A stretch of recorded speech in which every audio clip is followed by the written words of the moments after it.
चुनाव के नतीजे आने के बाद एनडीए में सहयोगी दल खासकर जेडीयू मोदी सरकार पर दबाव बनाने में जुट गए हैं।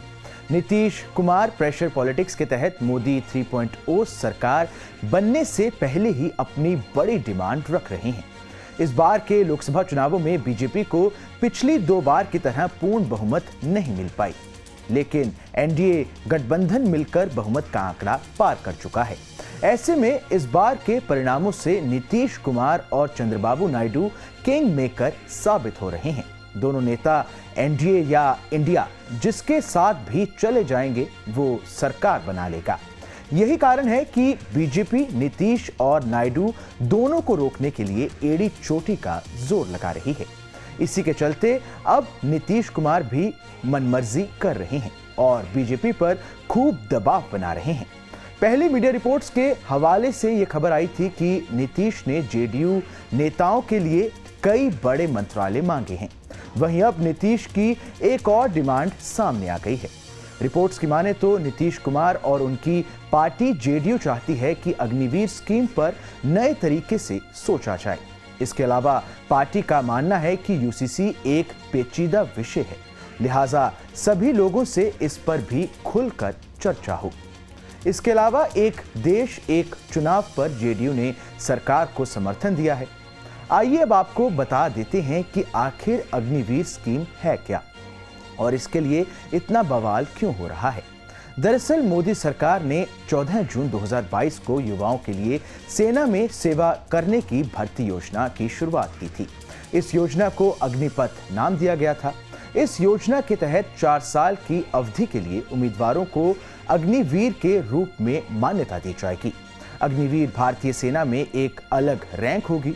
योजना के तहत अग्निवीरों को पेंशन, ग्रेच्युटी, एक्स सर्विसमैन की तहत हेल्थ स्कीम, वहीं एक्स सर्विसमैन का दर्जा नहीं मिलेगा।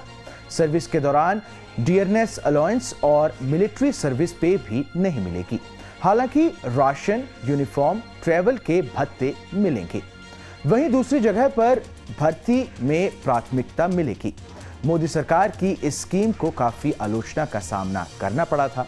विपक्ष ने भी खुलकर इस योजना का विरोध किया था और इस मुद्दे पर सरकार को घेरा भी था। विपक्ष का मानना है कि इस योजना के तहत सरकार युवाओं को शॉर्ट टर्म नौकरी दे रही है।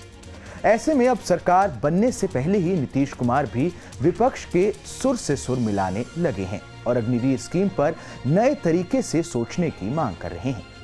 इसी बीच बिहार के मुख्यमंत्री नीतीश कुमार को लेकर एक और बड़ी खबर भी सामने आ रही है। सूत्र बता रहे हैं कि राजनीतिक हलचल के बीच नीतीश कुमार एक बार फिर से लंदन के लिए निकलने वाले हैं। नीतीश कुमार कल ही एनडीए की मीटिंग में शामिल होने के लिए पटना से दिल्ली पहुंचे थे।